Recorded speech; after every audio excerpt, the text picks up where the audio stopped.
નમસ્કાર, હું પાયલ પટેલ.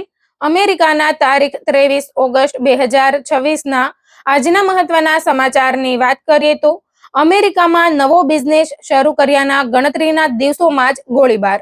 રોકડ લૂંટ્યા પછી પણ ગુજરાતી સ્ટોર માલિક પર અંધાધૂંધ ફાયરિંગ કેમ થયું?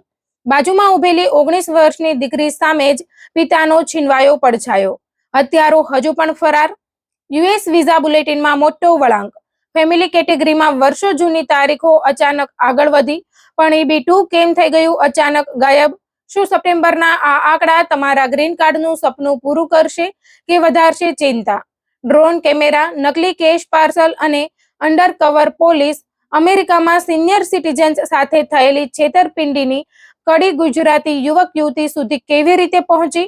માત્ર $300ની લાલચ કે મોટું કાવતરું? ચોંકાવનારો પર્દાફાશ. બધા સમાચાર જોઈએ વિસ્તારથી. આપ જોતા રહો NRI પલ્સ અને આવા જ ન્યૂઝ જોવા માટે અત્યારે જ ચેનલને સબસ્ક્રાઇબ કરી દો.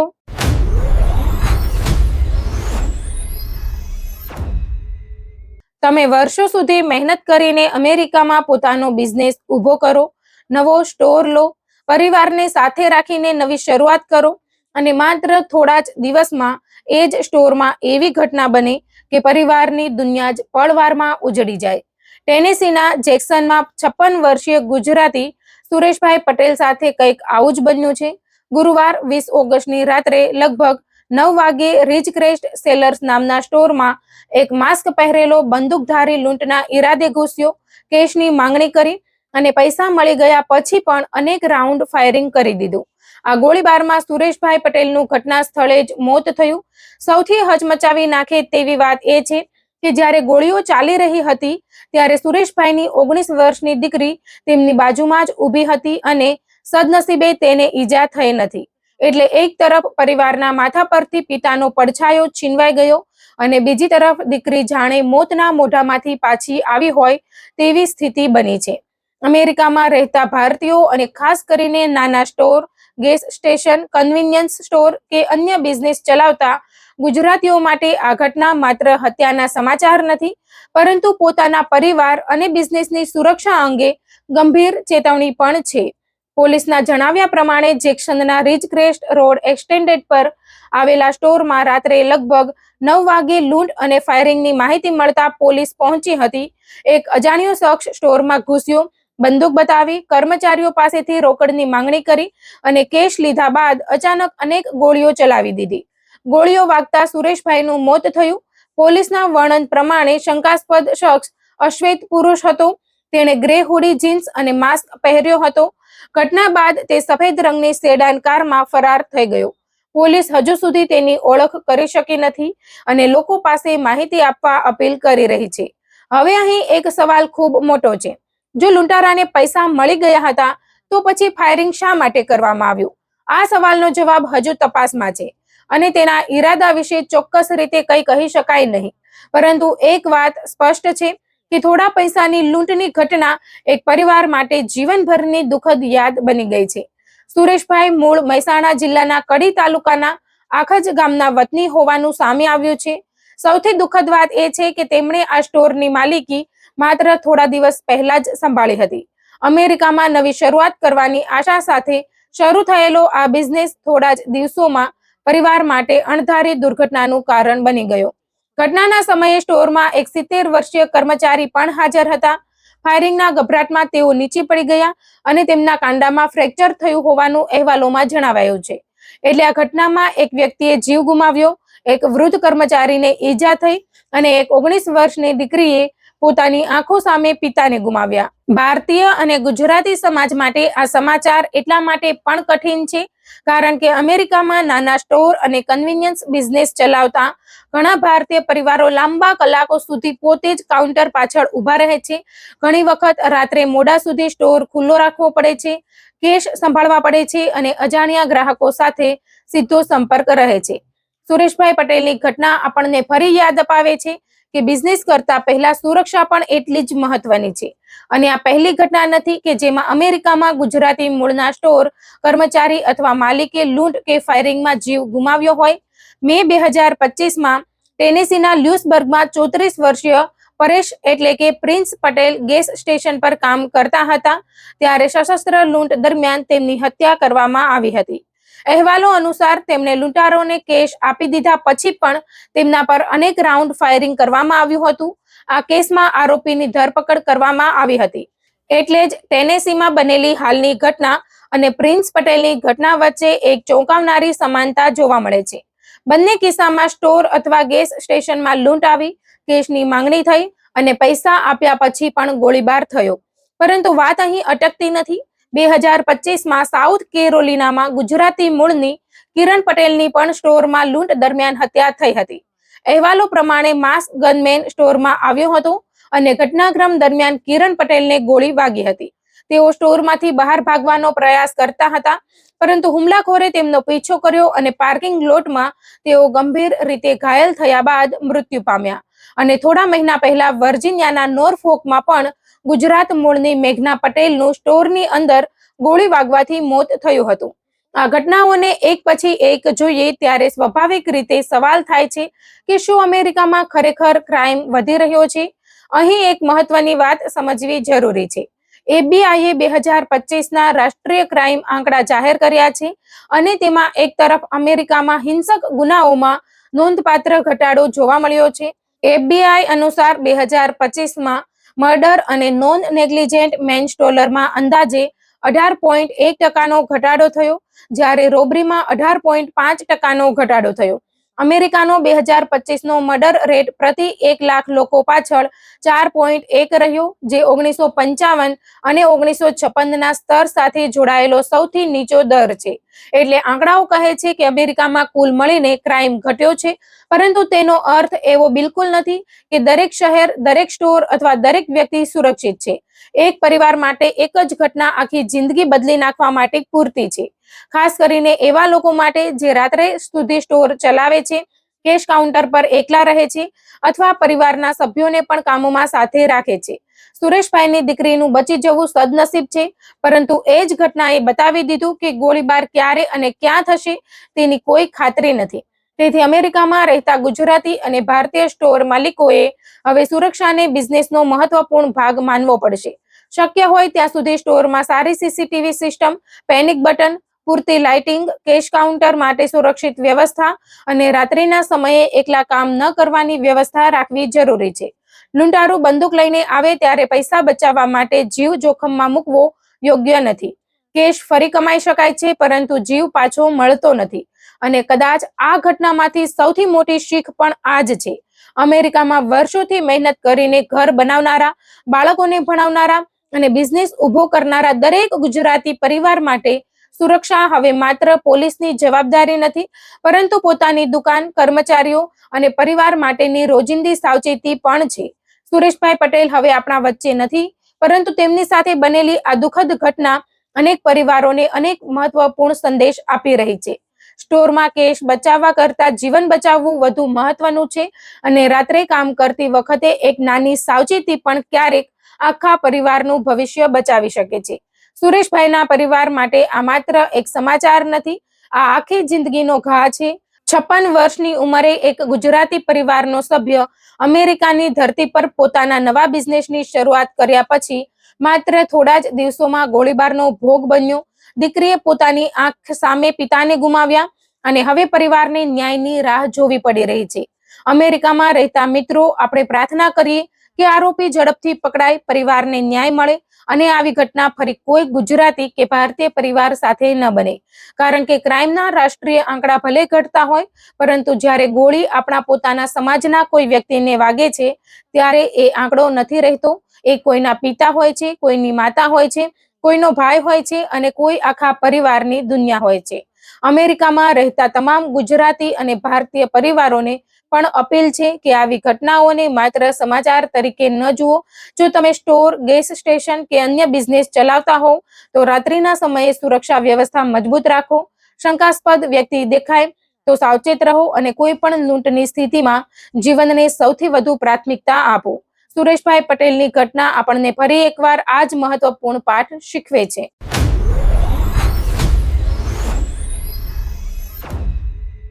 અમેરિકામાં રહેતા ભારતીયો અને ખાસ કરીને ગુજરાતી પરિવારો માટે સપ્ટેમ્બર 2026 નું વિઝા બુલેટિન ખૂબ જ મહત્વનું બની ગયું છે. કારણ કે એક તરફ ફેમિલી બેઝડ ગ્રીન કાર્ડની કેટલીક ભારતીય કેટેગરીમાં વર્ષો પછી તારીખો આગળ ધકેલાય છે, તો બીજી તરફ એમ્પ્લોયમેન્ટ બેઝડ ગ્રીન કાર્ડમાં ભારતીયો માટે ખાસ કરીને EB2 ની સ્થિતિ હજુ પણ ગંભીર છે અને EB1 માટે પણ મોટું સાવધાન આપવામાં આવ્યું છે. એટલે જો તમે અમેરિકામાં રહીને ગ્રીન કાર્ડની રાહ જોઈ રહ્યા છો, તમારા માતા પિતા, જીવનસાથી, સંતાન કે ભાઈ બહેન માટે ગ્રીન કાર્ડની પ્રક્રિયા ચાલી રહી છે, અથવા તમે EB1, EB2 અને EB3 માં છો, તો સપ્ટેમ્બરનું આ બુલેટિન તમારા કેસ માટે શું અર્થ ધરાવે છે તે સમજવું ખૂબ જરૂરી છે. અમેરિકાના સ્ટેટ ડિપાર્ટમેન્ટે સપ્ટેમ્બર 2026 નું વિઝા બુલેટિન જાહેર કર્યું છે અને તેમાં ભારત માટે ફેમિલી બેઝડ કેટેગરીમાં નોંધપાત્ર ફોરવર્ડ મૂવમેન્ટ જોવા મળે છે. હવે સૌથી પહેલા વાત કરીએ F1 ઇન્ડિયાની.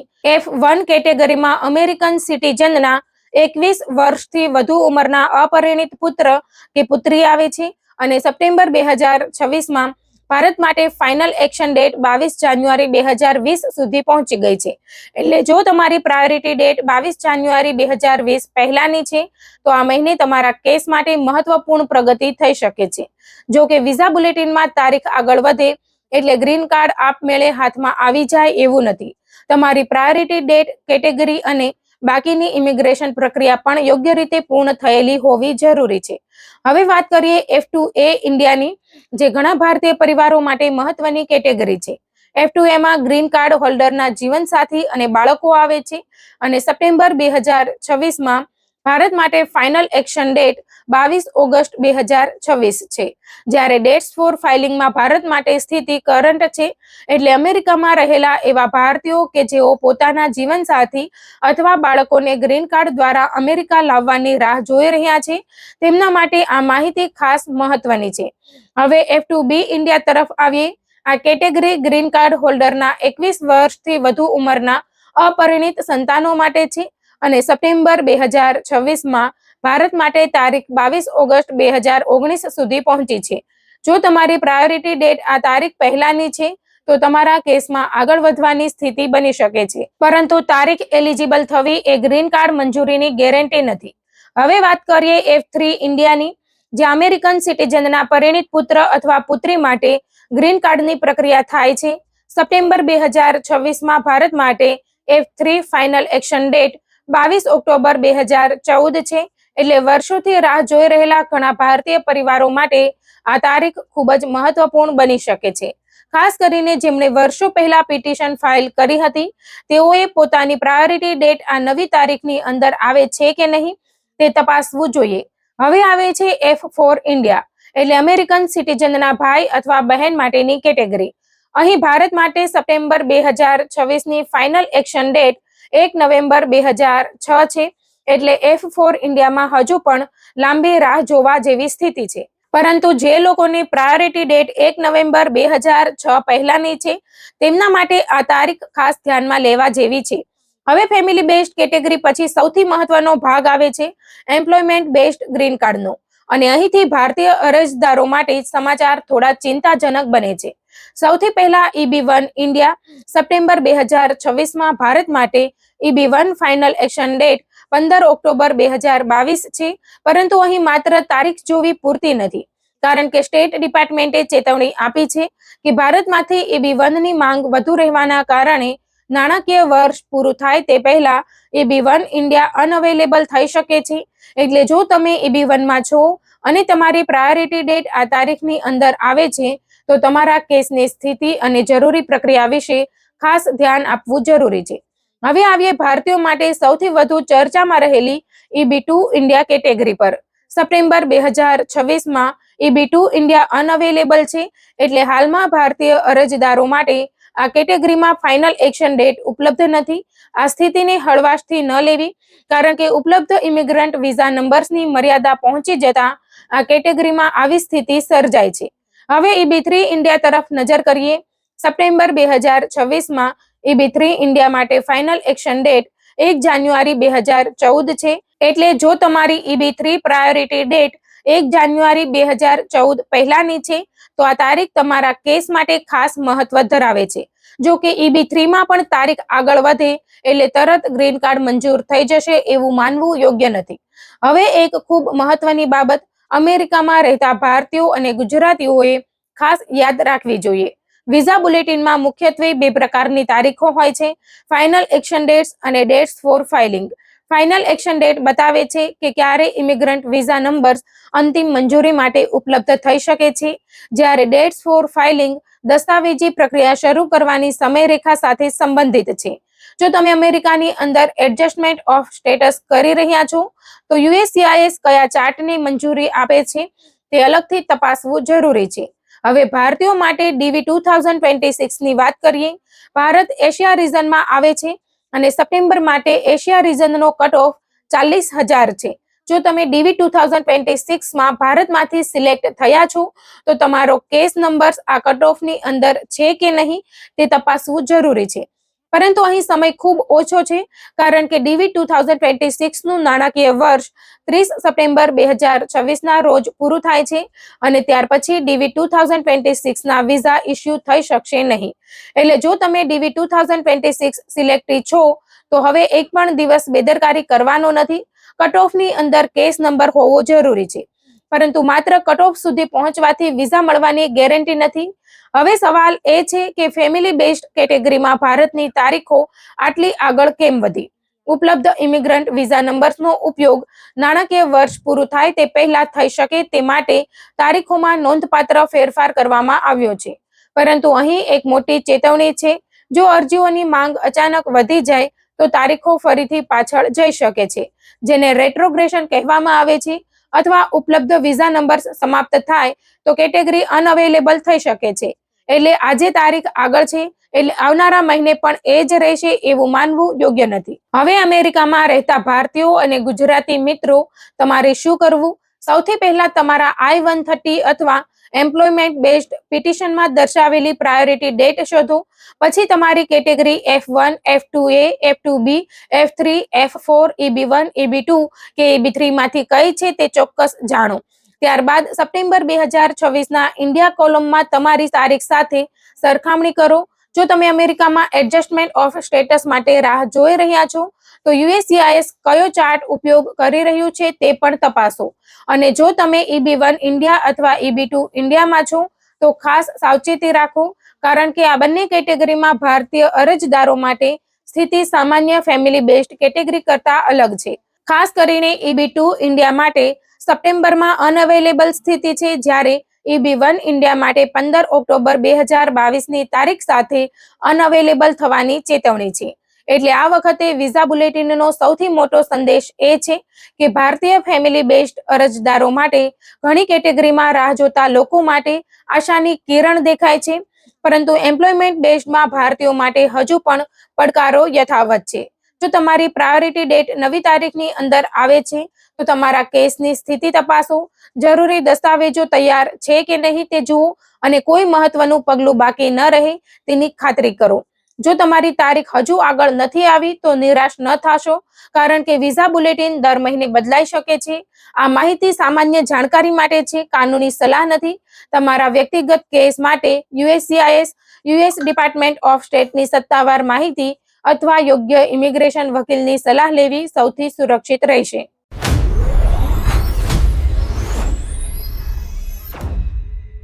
અમેરિકામાં રહેતા ગુજરાતી અને ભારતીયો માટે આ સમાચાર ખૂબ જ ચોંકાવનારા છે, કારણ કે અહીં વાત માત્ર એક પાર્સલ સ્કેમની નથી, પરંતુ એવી કથિત છેતરપિંડીની છે જેમાં અમેરિકાના સિનિયર સિટીઝન્સને નિશાન બનાવવામાં આવતા હતા અને અંતે તેની કડી ગુજરાત સાથે જોડાયેલા એક યુવક અને યુવતી સુધી પહોંચી હતી. અમેરિકાના અરકાનસાસ રાજ્યના 21 એપ્રિલના રોજ પ્રશાંત ગજેરા અને ધારા બાવળિયાની ધરપકડ કરવામાં આવી હતી.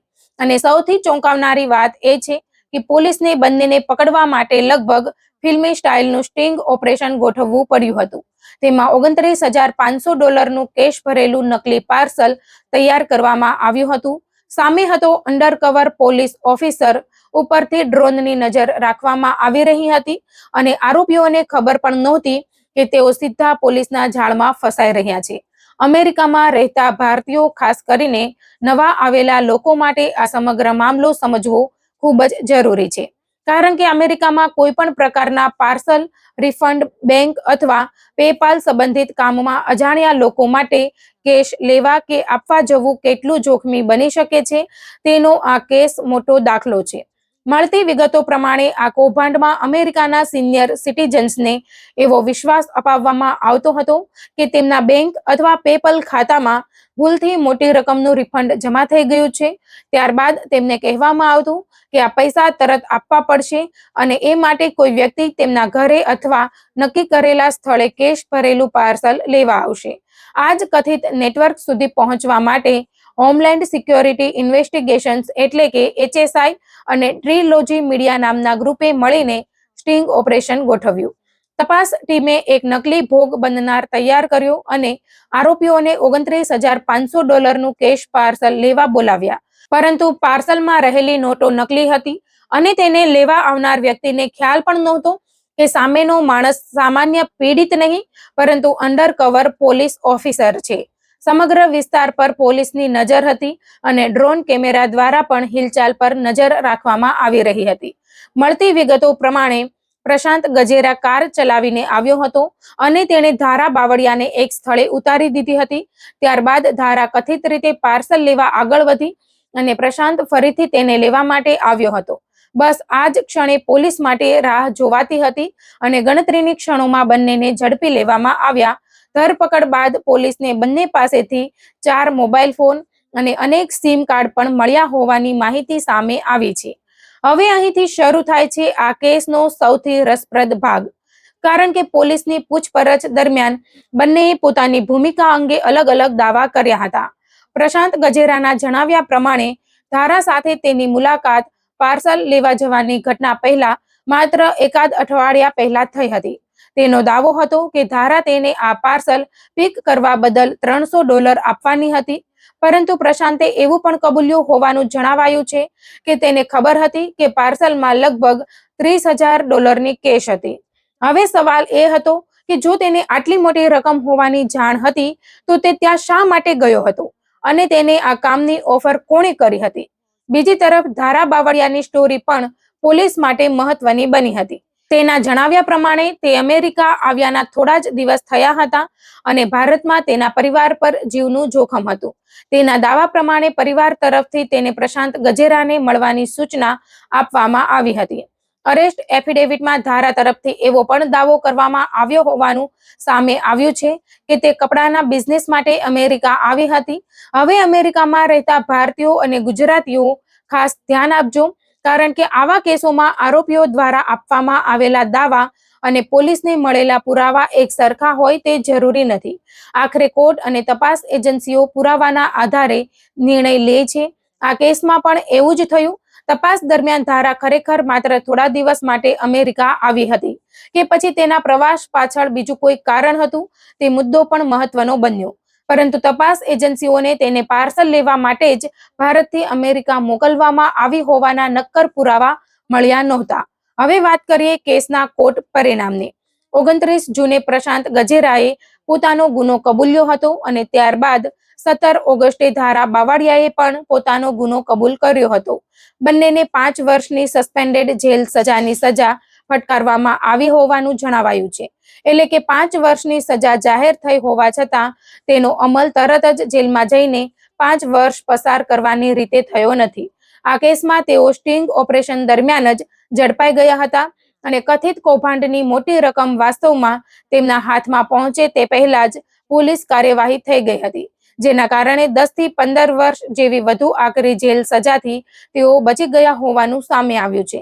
પરંતુ અહીં એક વાત ખૂબ જ મહત્વની છે અને અમેરિકામાં રહેતા દરેક ભારતીયએ આ વાત સમજવી જોઈએ કે સસ્પેન્ડેડ જેલ સજા મળી એટલે મામલો સંપૂર્ણપણે ખતમ થઈ ગયો એવું માનવું યોગ્ય નથી.